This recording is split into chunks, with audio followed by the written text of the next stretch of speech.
Monsoon हो या monsoon सत्र, अगर दोनों प्रोएक्टिव हो तो बहुत ही प्रोडक्टिव होते हैं।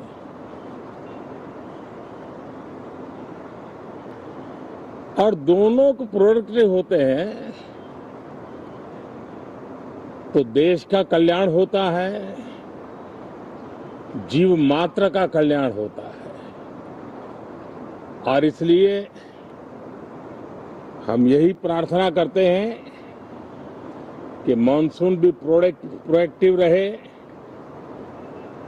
मानसून सत्र भी प्रोडक्टिव रहे। साथियों, पिछले एक महीने में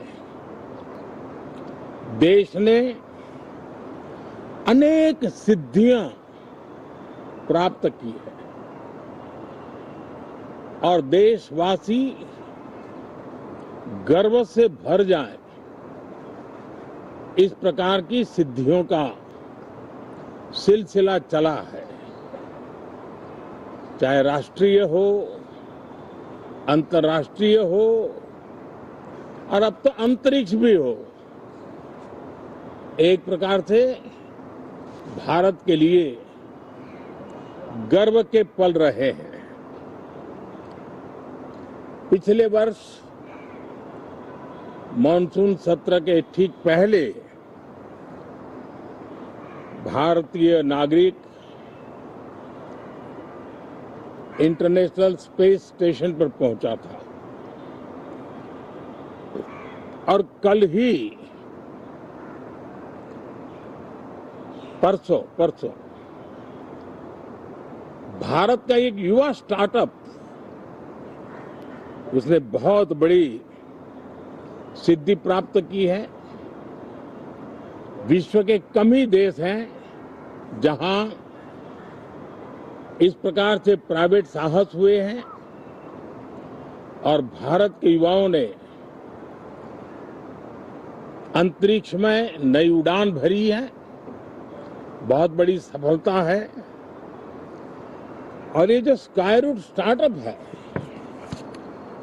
उसमें जो नौजवान काम कर रहे हैं, मुझे बताया गया उनकी पूरी टीम की जो एवरेज एज है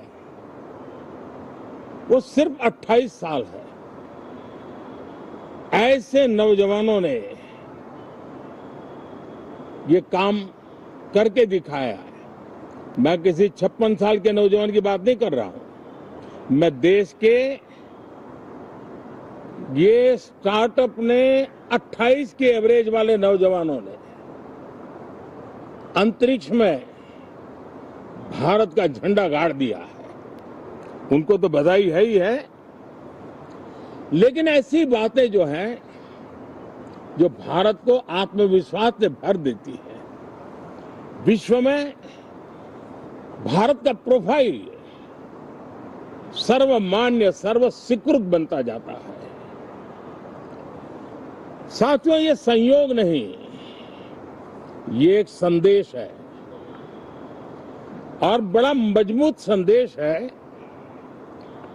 कि हमारे देश के युवाओं की क्षमता और उनकी आकांक्षा अंतरिक्ष जितनी असीम है, इससे बड़ा संदेश देश के लिए कोई और प्रेरणा नहीं दे सकता है।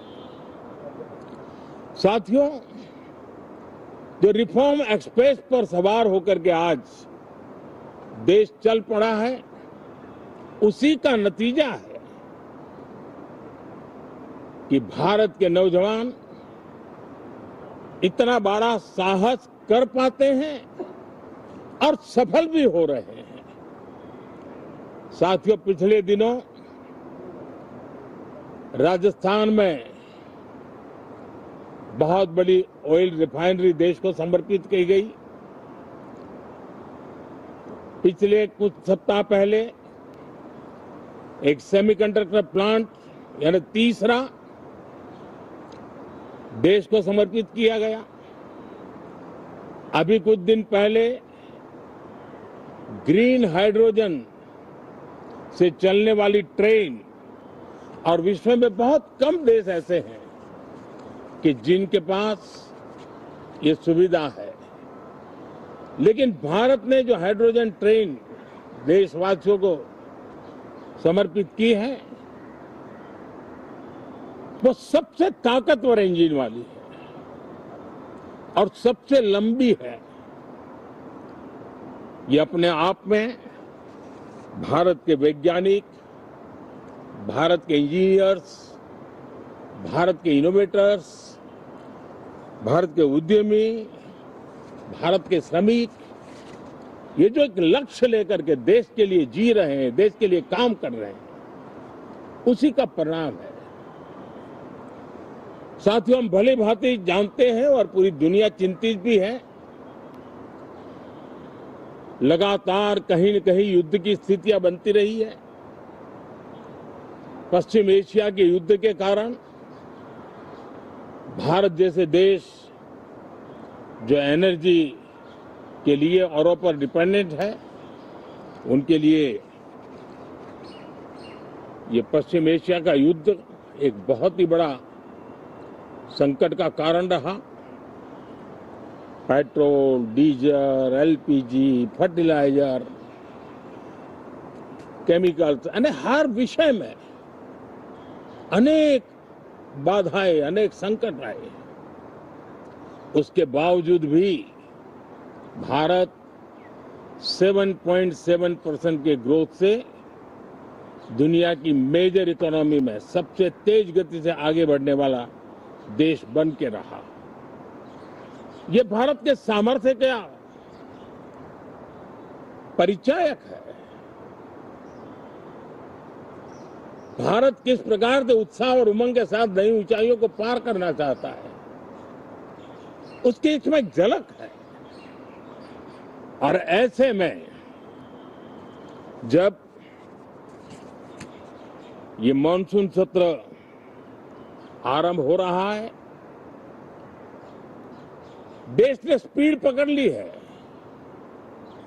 और संसद का स्पिरिट उस स्पीड में नई ऊर्जा भर सकता है। सकारात्मक स्पिरिट राष्ट्र के लक्ष्यों को प्राप्त करने के लिए बहुत आवश्यक होता है। हमारे सदन में बहुत अनुभवी सांसद भी है, दल उनका कोई भी हो, लेकिन उनके पास एक लंबा अनुभव है। ऐसे समय में उनके अनुभव की, उनके ज्ञान की संसद को भी जरूरत है, देश को भी जरूरत है। और इसके लिए संसद का चलना, सार्थक चर्चा होना, मिलजुल करके देश को आगे ले जाने के संकल्प लेना, ये मैं समझता हूं कि बहुत ही समय की मांग है। एस्पिरेशन से भरे हुए देश के युवाओं की मांग है कि हम आगे बढ़े।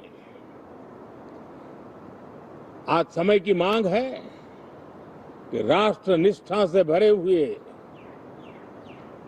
राष्ट्र भक्ति के लिए जी रहे आवाज को सदन में उचित मंच मिलता रहे, वे अपनी आवाज को बुलंद करे, देश को दिशा दे। और इसलिए मैं आशा करता हूं और मुझे पक्का विश्वास है, जहां तथ्य होते हैं, जहां तर्क होते हैं, वहां तूफान के लिए जगह नहीं होती है। अगर तर्क मजबूत है, तथ्य मजबूत है, तो शांत चित्त से भी अपनी आवाज को बुलंद बनाया जा सकता है। मैं आशा करता हूं तर्क और तथ्य के साथ सदन की चर्चा को समृद्ध किया जाए, हर आवाज को अवसर मिले, हर विचार को सम्मान मिले। ये संसद की हमारी भूमिका है। मैं सभी सांसदों से बढ़ चढ़ करके इस सदन में हिस्सा लेने के लिए निमंत्रित करता हूं।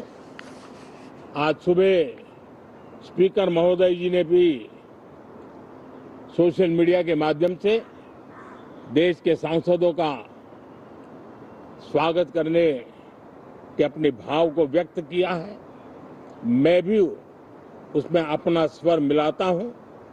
आप सबका बहुत बहुत धन्यवाद।